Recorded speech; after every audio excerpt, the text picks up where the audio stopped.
El siguiente programa es apto para todos, no contiene escenas de sexo ni de violencia. Los menores de edad deben estar acompañados de un adulto responsable.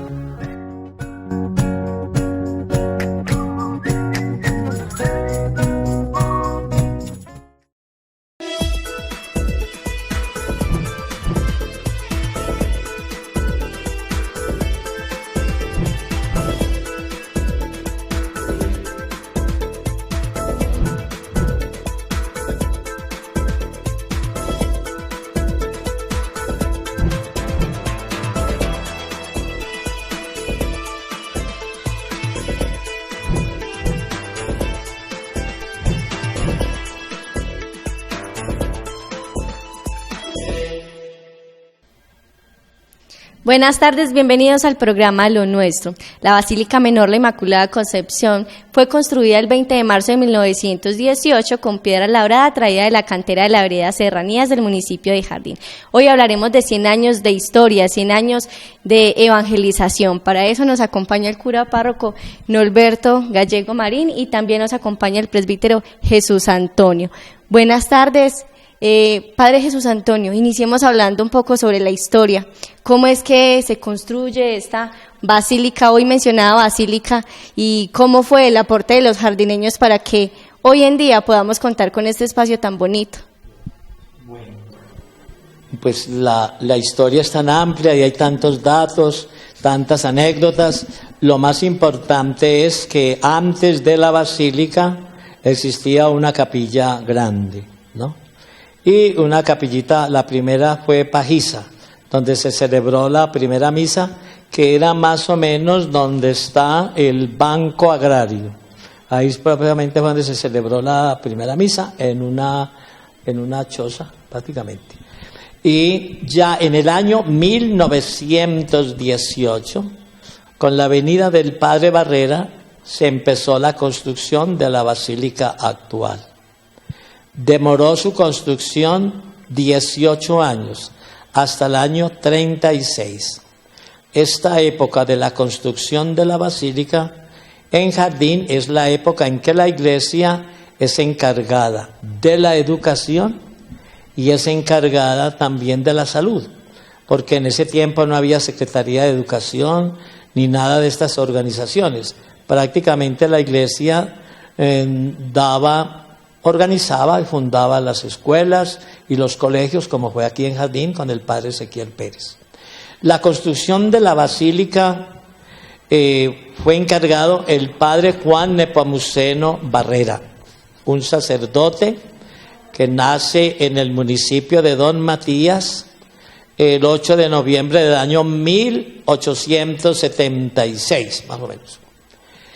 El padre Barrera, su característica fue un hombre de un gran espíritu, de una fe inquebrantable, de una confianza plena en Dios. Cuando él llegó a Jardín estaba el padre Ezequiel Pérez y el padre Barrera venía con la misión propiamente de construir la basílica. Empezó a gestionar, formó una junta, más o menos como un poquito nerviosos y remisos porque veían que esa construcción que él pretendía era una construcción que no podía Jardín con ella. Era demasiado para un pueblo que empezaba, era una aldea prácticamente, ¿no? Pero empezó el padre. Como usted decía al principio, el material que se construyó la basílica es un material traído de la cantera, las peñas. Es una piedra volcánica, fácil de labrar, porque hay que decir que el trato de esta piedra fue prácticamente artesanía. No habían todos esos instrumentos modernos con que se tallan hoy las piedras, sino que fue simplemente todo a mano. Y ahí se fue levantando, se hizo primero el cuerpo de la iglesia, las columnas. Hay datos muy interesantes sobre esa construcción. Prácticamente debajo del templo hay agua, ¿sí? Hay nacimientos de agua, pero la construcción está levantada sobre roca. Los antiguos, y todavía hay algunos pocos que les tocó ver las bases, dicen que hay más hacia abajo que hacia arriba, ¿no? Porque lo que tuvieron que excavar fue bastante hasta encontrar roca firme. Por eso la basílica se ha sostenido, porque no está sobre la laguna, sino sobre la roca. Y lo que ha cedido, pues los arquitectos han visto como muy normal. Las exageraciones que ha habido de hundimientos fue por causa del terremoto, de los temblores, pero ha sido muy bien. El padre Barrena entonces inicia esta obra en honor al Sagrado Corazón de Jesús.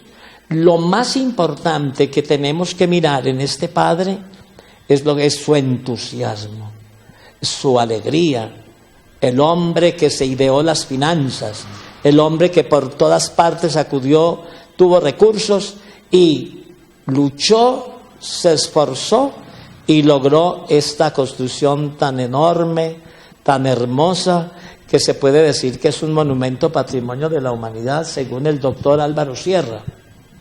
El doctor Álvaro Sierra decía que la iglesia de Jardín no es simplemente un monumento nacional. La iglesia de Jardín, la basílica como arquitectura, es un patrimonio de la humanidad. ¿Eso qué quiere decir? Eso quiere decir que si la iglesia se destruye o por un terremoto o por cualquier circunstancia, ya nunca más se volverá a hacer. Sería lo de Cartagena. Si Cartagena se destruyera, ya nadie volvería a ser esa ciudad. Hasta el día de hoy, en que llegó a ser basílica, como decía ahora el padre Norberto, llegó a ser basílica porque los méritos de su construcción, lo que significa para Jardín la construcción del templo. Cuando uno habla de Jardín en cualquier parte de Colombia, inmediatamente viene la idea de la basílica, lo que le da nombre a Jardín, lo que le da identidad. Podríamos decir que el ícono de Jardín es la basílica.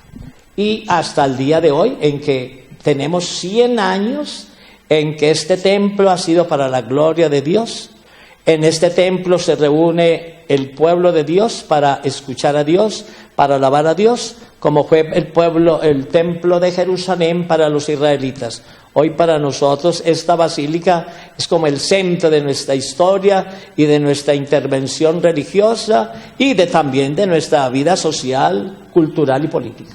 Padre Jesús Antonio, la basílica ha tenido una transformación y eso también se debió al sismo de 1979. Sí. Cuéntenos cuáles fueron esos cambios más notorios que se realizaron. Los cambios propiamente no hubo cambios. Lo que hubo fue un trabajo técnico de reforzar. El doctor Suárez, el doctor se llamaba, se me olvida ahora el nombre, el doctor Suárez fue el hombre providencial después del terremoto del 79. ¿Sí? Víctor Suárez. Muy bien, gracias, padre. Cuando sucedió el terremoto, semejante catástrofe, que quedó el templo de una manera impresionante. Las viejitas decían, bueno, nuestras casas quedaron vueltas nada, pero estos huecos se tapan con boñiga. El templo, decía la gente, el templo. ¿Qué vamos a hacer por el templo? Y el pueblo lloraba en plenas patronales. El padre Jairo Montoya, que era el párroco en ese entonces, empezó pues a animar la gente, hubo que desocupar el templo, nos pasamos para lo que es hoy, donde está hoy el taller de las confecciones, que era un teatro. Ahí fue el templo muchos meses, no muchos años, poco tiempo. Bueno, llegó la comisión del departamento que había que demoler el templo. Estaba muy peligroso, esos huecos, esas grietas, ese mundo de cosas. Cuando dijeron que había que demoler el templo, el pueblo no resiste eso. El pueblo no resiste. Y el padre Jairo Montoya, muy animado, con un gran espíritu, dijo, no, el templo no se va a destruir. Y aparece el enviado de Dios, el doctor Víctor Suárez, un gran arquitecto, un hombre experto en reforzar estos edificios de construcción antigua, y llegó al atrio de la basílica. Habían varios sacerdotes ahí, entre ellos estaba Monseñor Hernán Correa, estaba el párroco, los sacerdotes de Jardín, Gonzalo Puerta, y dijo el doctor Suárez, bueno, ¿quién me quiere seguir? Y Gonzalo Puerta se resolvió. Y echaron para arriba. Y vieron aquellas cosas, esos muros, esas tarjas, todo eso, las torres, bueno, en fin, todo aquel cuadro tan macabro que vio el pueblo. Cuando vio, examinaron, se metieron por todas partes, todo eso, bueno, en fin. A la hora bajó el doctor Suárez con Gonzalo Puerta. Y dice el doctor Víctor Suárez, padre, se puede reconstruir, no hay que demoler. Totalmente tiene solución. Eso sí, plata la que usted pida. Plata, se necesita plata. Porque esto es de muchos millones. Y empezó la restauración. Eso lo forraron de madera. Quedó como en una caja de madera. Pero ahí hay fotos, inclusive muy bonitas. Todo el templo fue cubierto de madera. Quedó como en una caja. Y empezó el doctor Víctor a amarrar. Son vigas de ferroconcreto que luego se taparon con la misma piedra, ¿sí? Eso no se quedó viendo por fuera. Y empezaron a reconstruir por trámites, a reconstruir. Antes del terremoto, las torres, lo que son las flechas, que eran de cemento, esas fueron demolidas y se cambiaron por el aluminio, por evitar el peso. Eso fue en tiempo del padre Rafael Betancourt. Y dentro de ese trabajo está que las columnas que eran por dentro huecas, llenarlas de cemento y llenarlas de concreto. De concreto, exacto. Y ese trabajo, hasta que se culminó, se amarró el templo. Ya posteriormente vino pues la restauración con el doctor Álvaro Sierra, que pusieron ya los primeros amarres. Ahí está amarrada la nave central, las torres, faltan las naves. Todavía falta para amarrar, eso es muy costoso. Después de este trabajo que se hizo en Jardín, el doctor Víctor Suárez hizo el mismo trabajo en la Metropolitana de Medellín. Hizo el mismo trabajo que uno no ve qué fue lo que hicieron, pero que esto quedó tapado con eso. Fue hecho con una técnica y con mucho cuidado y se logró hasta el día de hoy en que la basílica está en pie. Está reforzada, todavía falta trabajo, falta mucho. Y sobre todo hay que reforzar las columnas abajo, hay que hacer excavaciones, que eso ya le tocará aquí a nuestro amigo, párroco, el padre Norberto, que va muy bien. Bueno, y entonces se terminó la restauración de la basílica y ya después vino entonces a hacer la basílica. Todo ese trabajo empezó a gestionarlo el padre Raúl Ortiz. Empezó a difundir la idea con el señor obispo, Monseñor Augusto Aristizábal Ospina. Para serle sincera, mire, en la conferencia episcopal no vieron bien eso, no les llamó mucho la atención. Habían unos obispos ahí de Jardín, el padre Monseñor Iván Marín, estaba también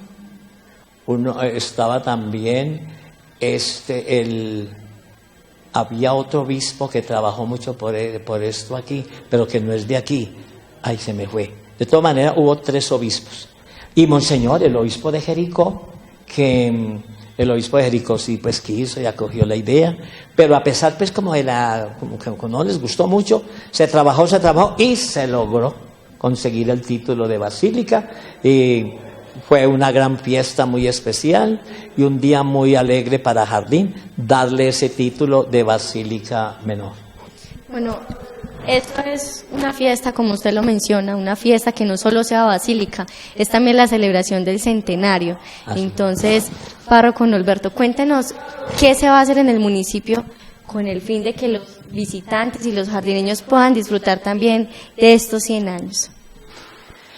Dentro de los 100 años de inicio de la construcción del templo, de la basílica, porque hay que hacer la diferencia, no son 100 años de la parroquia, sino inicio de la construcción de la basílica. Vamos a celebrar ese centenario con hechos muy importantes.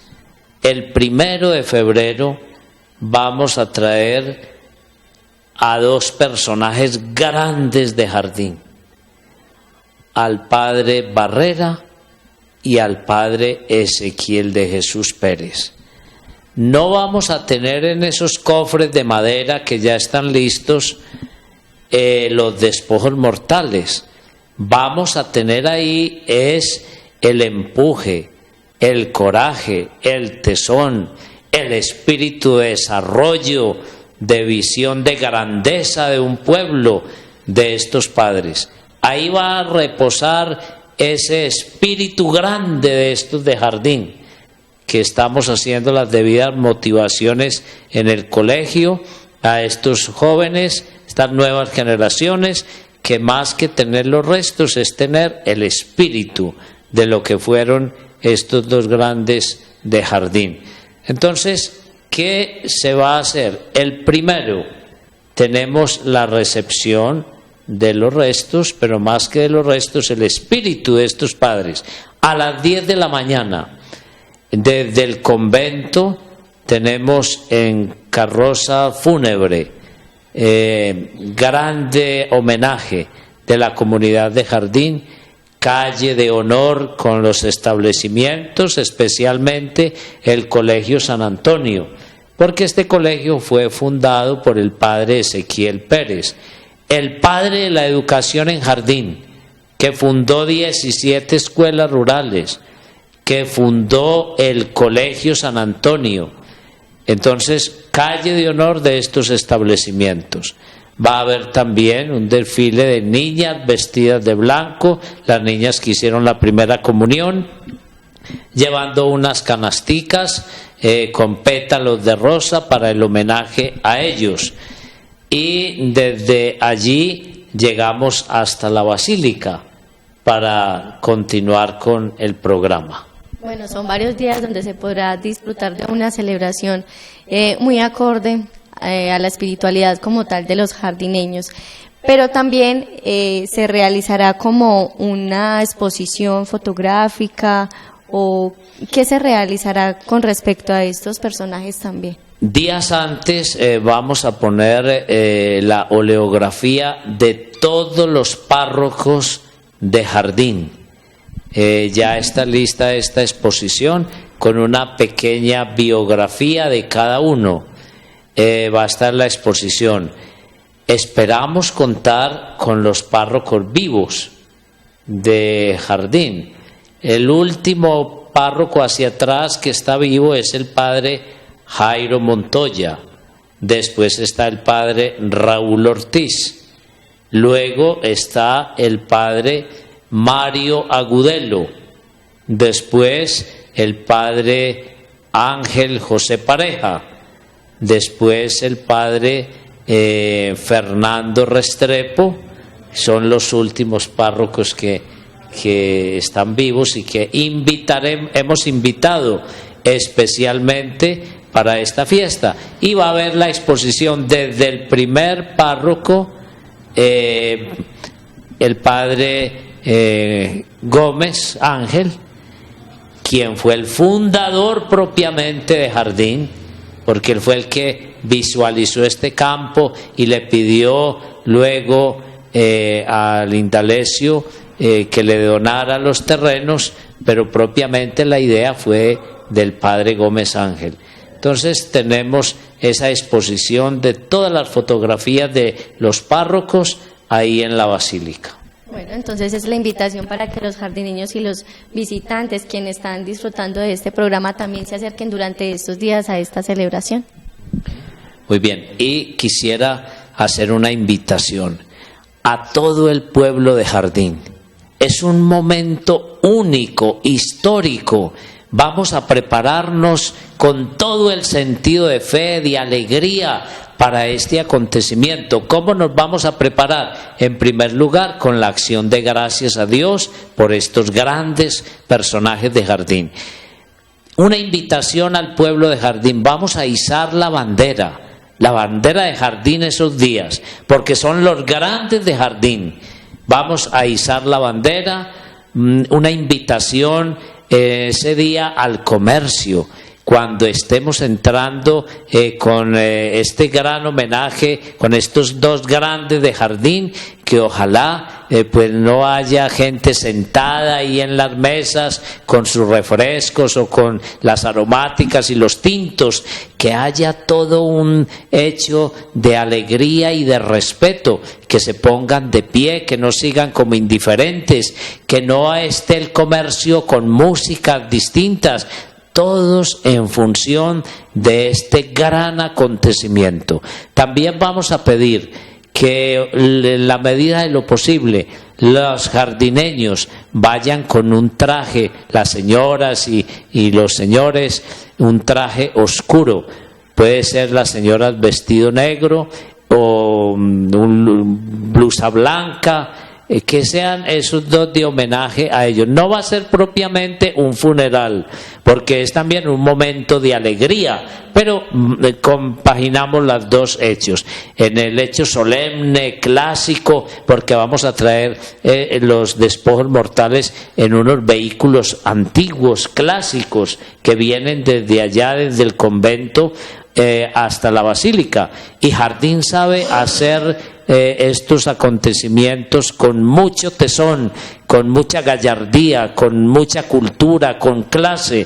Entonces también, como para asemejar al momento, el vestuario ojalá de color oscuro o blanco, el homenaje, izar las banderas de Jardín. Eso entre otras cosas. Padre Jesús Antonio, usted también tiene unas recomendaciones. La recomendación también, lo ideal es que la gente que no está en la calle de honor esté en la plaza, que esté la plaza llena de los jardineños. Es el centro, el lugar donde se va a citar el pueblo para este gran recibimiento de los padres Barrera y el padre Ezequiel. Y vamos, como decía el padre, a tener un vestido más adecuado para esta circunstancia, como lo dijo el padre. Y todos pañuelos blancos, porque cuando asomen en la esquina del Banco Agrario, todo el pueblo exprese su alegría, su entusiasmo en recibir estos personajes batiendo pañuelos blancos. Debe ser una apoteosis, algo grande, porque es un día muy grande en la historia de Jardín. Que estos personajes de 100 años estén vivos, su espíritu esté calentando las mentes de los jardineños. Y yo le propongo aquí al padre Norberto, en este momento, creo que cuando lleguen el carro fúnebre a la esquina de la plaza del Banco Agrario, las campanas no doblen, sino que repiquen. Un repique de campanas muy sonoro durante todo el recorrido, porque ese repique de campanas expresa alegría, triunfo. No recordamos unos muertos que están simplemente en unos restos mortales, sino el espíritu, la vida, lo que hizo grande a estos personajes e hicieron grande a este pueblo. El padre Barrera, Juan Nepomuceno Barrera, y el padre Ezequiel Pérez le han dado identidad a este pueblo, lo han configurado como un pueblo grande e interesante en Antioquia y en Colombia. Y por eso los jardineños vamos a responder con mucha alegría y mucho entusiasmo, estar presentes en la plaza pública con unos pañuelos blancos bien limpios para batirlos y cantarle al Señor y darle gracias por esta historia tan bella. Terminado la marcha con los padres, llegamos al atrio. Ahí en el atrio hay un pequeño homenaje, hay unas palabras alusivas al momento, hay un minuto de silencio y luego un himno. Entramos a la basílica, donde quedarán al frente, ahí junto al altar, en el comulgatorio, los restos en velación hasta las 6 de la tarde, con guardia de honor, que ya diremos las instituciones, la carta le llegará para la guardia de honor. A las 3 de la tarde, un gran acto cultural auspiciado por Confenalco. Vienen artistas de Medellín, 45 minutos de un acto cultural de danza especial en el atrio a las 3 de la tarde, todos invitados. Y el 2, viernes, la gran concelebración, la Santa Misa, a las 10 de la mañana, presidida por el señor obispo Monseñor Noel y el clero de toda la diócesis. La gran concelebración, el homenaje de fe a los grandes de Jardín. Bueno, muchas gracias a ustedes por acompañarnos, Padre Jesús Antonio y Padre Norberto Gallego, por contarnos sobre la historia de la Basílica Menor la Inmaculada Concepción y también agendar a los jardineños y visitantes para que disfruten también de esa celebración del centenario de la Basílica Menor la Inmaculada Concepción. Los esperamos entonces la próxima semana en Lo Nuestro.